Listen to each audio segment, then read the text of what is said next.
Morning and नमस्कार दोस्तों, स्वागत है आप सभी का एक बार फिर से आपके अपने YouTube channel GK search engine पर। आज है 19 अक्टूबर और 19 अक्टूबर से रिलेटेड राजस्थान करंट अफेयर्स के जितने भी इंपॉर्टेंट क्वेश्चन हैं सभी हम इस वीडियो में डिस्कस करने वाले हैं। तो पूरा वीडियो बहुत ध्यान से देखें और वीडियो के एंड में मैं आपसे क्वेश्चन पूछूंगा जिसका आंसर आपको कमेंट बॉक्स में देना है।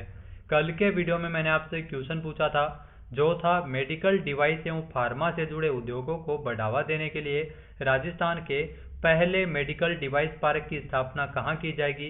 तो राजस्थान के पहले मेडिकल डिवाइस पार्क की स्थापना जोधपुर में की जाएगी। तो सी ऑप्शन यहाँ पर बिल्कुल सही था। जिन दोस्तों ने सी ऑप्शन कमेंट बॉक्स में सही जवाब दिया उनको हार्दिक शुभकामनाएं। मेडिकल डिवाइस तथा फार्मा से जुड़े उद्योगों को बढ़ावा देने के लिए राजस्थान का जो पहला मेडिकल डिवाइस पार्क है जिसकी स्थापना जोधपुर में की जाएगी। तो रिको की ओर से मेडिकल डिवाइस पार्क के लिए जो विकास कार्य को गति प्रदान करने के लिए प्रशासनिक एवं वित्तीय स्वीकृति है वो जारी की गई है।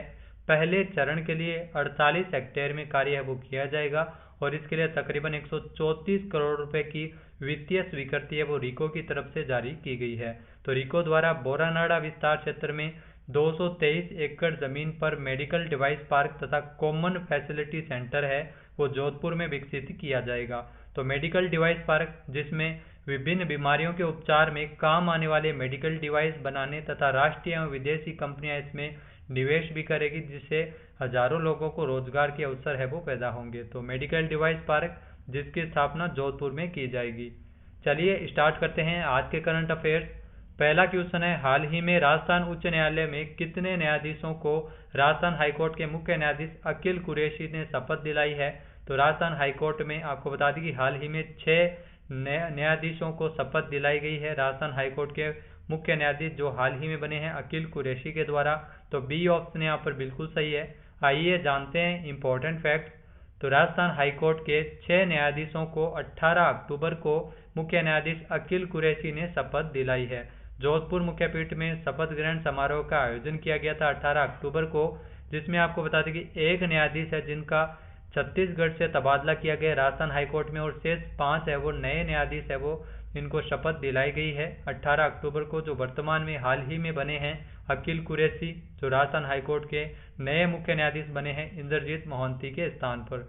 तो 6 न्यायाधीशों की शपथ होने से राजस्थान हाईकोर्ट में कुल न्यायाधीशों की संख्या 27 हो जाएगी। इसके बाद भी 23 पद है वो न्यायाधीश के रूप में रिक्त रहेंगे। अगला यहाँ पे क्वेश्चन है, हाल ही में राजस्थान के किस भविष्य वक्ता को इंडो अमेरिकन एस्ट्रोलॉजिकल अवार्ड से सम्मानित किया गया है। तो इंडो अमेरिकन एस्ट्रोलॉजिकल अवार्ड से सम्मानित किया गया अनीस व्यास को। ए ऑप्शन यहाँ पर बिल्कुल सही है। ये जो आपको तस्वीर में दिखाई दे रहे हैं यही है अनीस व्यास और इन्हें हाल ही में इंडो अमेरिकन एस्ट्रोलॉजिकल अवार्ड से नवाजा गया है। आइए जानते हैं इंपॉर्टेंट फैक्ट। तो इंटरनेशनल एस्ट्रोलॉजी फेडरेशन यूएसए की तरफ से नई दिल्ली में 17 अक्टूबर को वैदिक एस्ट्रोलॉजिकल कॉन्क्लेव 2021 का आयोजन किया गया था और इसी कॉन्क्लेव में पाल बालाजी ज्योतिष संस्थान जयपुर और जोधपुर के निदेशक और विश्वविख्यात भविष्य वक्ता और कुंडली विश्लेषक अनीस व्यास को इंडो अमेरिकन एस्ट्रोलॉजिकल अवार्ड से नवाजा गया था। तो इसी में आपको बता दें कि इन्हें पुरस्कार है वो दिया गया है। अनीस व्यास जो ज्योतिष में काफ़ी बड़े विद्वान है और इनका ज्योतिष आकलन एवं भविष्यवाणी हमेशा सटीक हो जाती है। अभी तक इन्होंने 171 से अधिक सटीक ज्योतिष आकलन और भविष्यवाणी की है जो हमेशा सच साबित हुई है। तो अनीस व्यास जिन्हें हाल ही में सम्मानित किया गया है इंटरनेशनल एस्ट्रोलॉजी फेडरेशन यूएसए की तरफ से इंडो अमेरिकन एस्ट्रोलॉजिकल अवार्ड से। नेक्स्ट यहाँ पे क्वेश्चन है, हाल ही में उपराष्ट्रपति एम वेंकैया नायडू ने राजस्थान के किस जिले में आर्टिफिशियल इंटेलिजेंस ऑफ थिंग्स प्रयोगशाला का शिलान्यास किया है। तो आपको बता दें कि हाल ही में उपराष्ट्रपति एम वेंकैया नायडू द्वारा राजस्थान के आईआईटी जोधपुर में आर्टिफिशियल इंटेलिजेंस ऑफ थिंग्स प्रयोगशाला का शिलान्यास किया गया था। तो बी ऑप्शन यहाँ पर बिल्कुल सही है। आइए जानते हैं इंपॉर्टेंट फैक्ट। तो उपराष्ट्रपति एम वेंकैया नायडू ने 29 सितंबर 2021 को आईआईटी जोधपुर में आर्टिफिशियल इंटेलिजेंस ऑफ थिंग्स जिसमें एआईओ प्रयोगशाला का शिलान्यास है वो आईआईटी जोधपुर में किया गया है। इसके अलावा इन्होंने Jodhpur city knowledge and innovation cluster का भी उद्घाटन है वो किया था। तो आर्टिफिशियल इंटेलिजेंस जिसका मतलब है कि एक मशीन में सोचने समझने और निर्णय लेने की क्षमता को विकसित करना है। खास बात यह है कि आईआईटी जोधपुर इसीलिए भी महत्वपूर्ण है क्योंकि आर्टिफिशियल इंटेलिजेंस के क्षेत्र में देश का जो पहला सुपर कंप्यूटर IIT जोधपुर में ही स्थापित किया गया था। तो एनवीडिया कंपनी की ओर से जो DGX A100 नाम का सुपर कंप्यूटर है वो IIT जोधपुर में लगाया गया था। और हाल ही में जो आर्टिफिशियल इंटेलिजेंस ऑफ थिंग्स प्रयोगशाला का भी शिलान्यास 29 सितंबर को किया गया है। अगला यहाँ पे क्वेश्चन है, हाल ही में 60वीं senior national open athletics championship 2021 में राजस्थान की सोनल सुखवाल ने कौन सा पदक जीता है? तो राजस्थान की सोनल सुखवाल ने जीता है इसमें स्वर्ण पदक। ए ऑप्शन यहाँ पर बिल्कुल सही है। आइए जानते हैं इंपॉर्टेंट फैक्ट्स। तो हाल ही में 15 से लेकर 19 सितंबर 2021 को तेलंगाना के वारंगल में आयोजित की गई 60वीं senior national open athletics championship 2021 में राजस्थान की सोनल सुखवाल ने 20 किलोमीटर पैदल चाल प्रतियोगिता में गोल्ड मेडल जीता है। तो राजस्थान के राजसमंद जिले से संबंधित है सोनल सुखवाल, जिन्होंने 20 किलोमीटर पैदल चाल प्रतियोगिता 1 घंटा 42 मिनट और 15 सेकंड में पूरी करते हुए गोल्ड मेडल है वो जीता है। और इसी प्रतियोगिता में इन्होंने 35 किलोमीटर पैदल चाल जो 3 घंटा 18 मिनट और 35 सेकंड में तय करके रजत पदक भी जीता है। तो 2 मेडल जीते हैं इन्होंने। और राजस्थान के खिलाड़ियों ने इस प्रतियोगिता में 3 गोल्ड मेडल सहित 1 रजत पदक और 1 कांस्य पदक जीता है। 15 से लेकर 19 सितंबर तक तेलंगाना के वारंगल में इस प्रतियोगिता का आयोजन किया गया था। अगला यहाँ पे क्वेश्चन है, हाल ही में राजस्थान में कृषक कौशल संवर्धन एवं पर्यावरण संरक्षण नवाचार की शुरुआत कब से की गई है? तो राजस्थान में कृषक कौशल संवर्धन एवं पर्यावरण संरक्षण की शुरुआत है वो 4 सितंबर 2021 से की गई है। तो ए ऑप्शन यहाँ पर बिल्कुल सही है। आइए जानते हैं इंपॉर्टेंट फैक्ट्स। तो हाल ही में राजस्थान में विधानसभा अध्यक्ष डॉक्टर CP जोशी द्वारा कृषक कौशल संवर्धन एवं पर्यावरण संरक्षण नवाचार की शुरुआत 4 सितंबर 2021 से की गई है। देखो, सीखो और करो के सिद्धांत पर केंद्रित इस नवाचार के तहत जिले के 400 किसानों को राज्य के अजमेर, जोधपुर, जयपुर, उदयपुर, भीलवाड़ा, कोटा, बांसवाड़ा, चित्तौड़गढ़, सिरोही, जालोर और सवाई माधोपुर आदि जिलों में अवस्थित कृषि से संबंधित विभिन्न विश्वविद्यालयों तथा संस्थानों का भ्रमण है वो 400 किसानों को करवाया जाएगा। इसमें किसानों को अत्याधुनिक तरीके से खेती करने, कम लागत में ज्यादा उपज लेने संबंधित महत्वपूर्ण जानकारियां है वो दी जाएगी। तो 4 सितंबर 2021 से इसका शुभारंभ किया गया है विधानसभा अध्यक्ष डॉक्टर CP जोशी द्वारा कृषक कौशल संवर्धन एवं पर्यावरण संरक्षण नवाचार।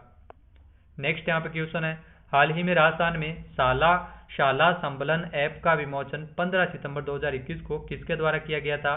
तो राजस्थान में शाला संबलन ऐप का विमोचन 15 सितंबर 2021 को गोविंद सिंह डोटासरा के द्वारा किया गया था। ए ऑप्शन यहाँ पर बिल्कुल सही है। आइए जानते हैं इंपॉर्टेंट फैक्ट्स। तो हाल ही में राजस्थान में जो शिक्षा राज्य मंत्री है गोविंद सिंह डोटासरा, उन्हीं के द्वारा शाला संबलन ऐप का विमोचन शिक्षा संकुल के सभागार में 15 सितंबर 2021 को किया गया था। इसके माध्यम से विभागीय अधिकारियों द्वारा किसी भी विद्यालय के निरीक्षण उपरांत प्राप्त सूचनाओं को इस शाला संबलन ऐप के माध्यम से डिजिटल रूप से फीडिंग है वो इसके माध्यम से की जा सकेगी। जहां तक विद्यालय निरीक्षण इंफ्रास्ट्रक्चर के निर्माण और रखरखाव पर केंद्रित होते थे, वहीं अब शाला संबलन ऐप के माध्यम से शिक्षा के अकादमिक पक्ष का भी प्रभावी रूप से निरीक्षण है वो किया जा सकेगा। तो इसका विमोचन किया गया ऐप का 15 सितंबर को जो शिक्षा राज्य मंत्री है गोविंद सिंह डोटासरा के द्वारा।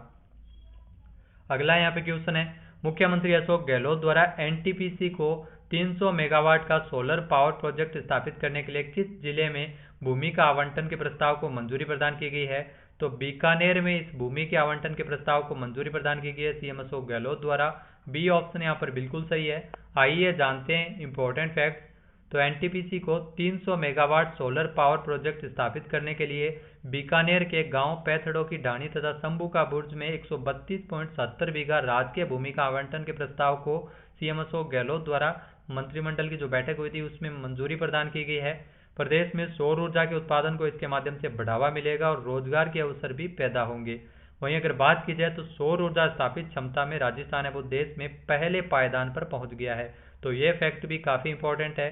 कर्नाटक को पछाड़ते हुए राजस्थान में 7738 मेगावाट सौर ऊर्जा स्थापित क्षमता के हिसाब से राजस्थान है वो देश में पहले स्थान पर पहुंच गया है। नेक्स्ट यहाँ पे क्वेश्चन है, राजस्थान में पंचायत समिति स्तर पर नंदी गौशाला खोलने के लिए कितने करोड़ रुपए के बजट के प्रावधान को स्वीकृति प्रदान की गई है? तो राजस्थान में पंचायत समिति के स्तर पर नंदी गौशाला स्थापित करने के लिए 640 करोड़ रुपए के बजट के प्रावधान को स्वीकृति प्रदान की गई है। तो बी ऑप्शन यहाँ पर बिल्कुल सही है। आइए जानते हैं इम्पोर्टेंट फैक्ट।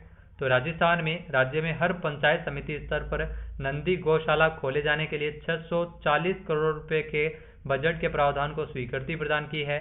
समिति स्तर पर नंदी गौशाला खोलने वालों को सरकार की ओर से 1,57 करोड़ रुपए आधारभूत सुविधाओं के लिए दिए जाएंगे। तो राजस्थान के खनिज एवं गोपालन मंत्री प्रमोद जैन भाया द्वारा इसकी जानकारी है वो दी गई है। 640 करोड़ रुपए पंचायत समिति स्तर पर नंदी गौशालाओं को स्थापित करने के लिए दिए जाएंगे। नेक्स्ट है, हाल ही में केंद्र सरकार ने किसे एक बार फिर से राष्ट्रीय बाल अधिकार संरक्षण आयोग का अध्यक्ष नियुक्त किया है। तो भारत सरकार की ओर से राष्ट्रीय बाल अधिकार संरक्षण आयोग का अध्यक्ष नियुक्त किया गया है प्रियंक कानूनगो को। तो बी ऑप्शन यहाँ पर बिल्कुल सही है। ये जो आपको तस्वीर में दिखाई दे रहे हैं यही है प्रियंक कानूनगो, और एक बार फिर से ये राष्ट्रीय बाल अधिकार संरक्षण आयोग के अध्यक्ष नियुक्त किए गए हैं। आइए जानते हैं इम्पोर्टेंट फैक्ट। तो भारत सरकार की ओर से प्रियंक कानूनगो को एक बार फिर से राष्ट्रीय बाल अधिकार संरक्षण आयोग का अध्यक्ष नियुक्त किया है। सरकार की तरफ से जो जारी गजट अधिसूचना के अनुसार प्रियंक कानूनगो का जो नया कार्यकाल है वो 17 अक्टूबर 2021 से आरंभ होगा और 3 साल तक की अवधि या अगले आदेश तक दोनों में से जो भी पहले हो यह इनका कार्यकाल रहने वाला है। प्रियंक कानूनगो को साल 2018 में इस आयोग का अध्यक्ष बनाया गया था। तो एक बार फिर से इनको नियुक्त किया गया अध्यक्ष के रूप में। नेक्स्ट यहाँ पे क्वेश्चन है, हाल ही में अंतर्राष्ट्रीय गरीबी उन्मूलन दिवस कब मनाया गया है। तो हाल ही में अंतर्राष्ट्रीय गरीबी उन्मूलन दिवस है वो 17 अक्टूबर 2021 को मनाया गया है। तो बी ऑप्शन यहाँ पर बिल्कुल सही है। आइए जानते हैं इम्पोर्टेंट फैक्ट। तो अंतर्राष्ट्रीय गरीबी उन्मूलन दिवस है वो हर साल 17 अक्टूबर को विश्व भर में मनाया जाता है। इसका मुख्य उद्देश्य गरीबी को कम करने तथा मिटाने के तरीके को खोजना और गरीब लोगों के प्रयास और संघर्ष को स्वीकार करना है। तो पहली बार 1987 में पेरिस फ्रांस में इसको मनाया गया था अंतर्राष्ट्रीय गरीबी उन्मूलन दिवस। इस साल की जो 2021 में अंतर्राष्ट्रीय गरीबी उन्मूलन दिवस की जो थीम रखी गई है वो है एक साथ आगे बढ़ना, लगातार गरीबी को समाप्त करना और सभी लोगों और हमारे ग्रह का सम्मान करना। तो इस थीम पर अंतर्राष्ट्रीय गरीबी उन्मूलन दिवस है वो 17 अक्टूबर को मनाया गया है। बात कर लेते हैं आज के हमारे क्विज की। तो आज का हमारा क्विज है, हाल ही में राजस्थान के किस पूर्व मंत्री का निधन 17 अक्टूबर को हुआ है। एक बार फिर से सुनिएगा, राजस्थान के किस पूर्व मंत्री का निधन 17 अक्टूबर को हाल ही में हो गया है। इसका सही आंसर आपको कमेंट बॉक्स में देना है। और अगर ये वीडियो आपको पसंद आए तो इसे लाइक और शेयर जरूर कीजिएगा। साथ ही साथ हमारे चैनल को भी जरूर सब्सक्राइब करें। इस वीडियो की जो पीडीएफ फाइल है वो आप वीडियो के डिस्क्रिप्शन बॉक्स से डाउनलोड कर सकते हैं और इस क्वेश्चन का आंसर आप वोट करके भी कर सकते हैं। वीडियो कैसा लगा कमेंट बॉक्स में जरूर बताइएगा। वीडियो देखने के लिए धन्यवाद। जय हिंद, जय भारत, जय राजस्थान।